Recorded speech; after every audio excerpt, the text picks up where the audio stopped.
Hello বন্ধুরা, দেখতে পাচ্ছেন ডিমটা মেকিং আপাতত চলছে।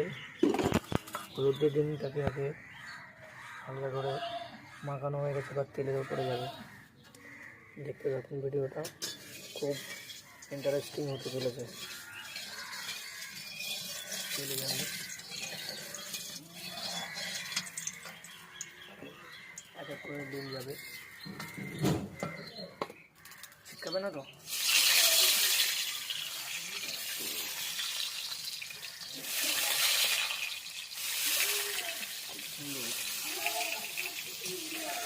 আজকেও ডিম, এখানে মশলা রসুন পেঁয়াজ পাতা হয়ে গেছে, ও আলু সুন্দর পাতলা হয়ে যাবে। আজকে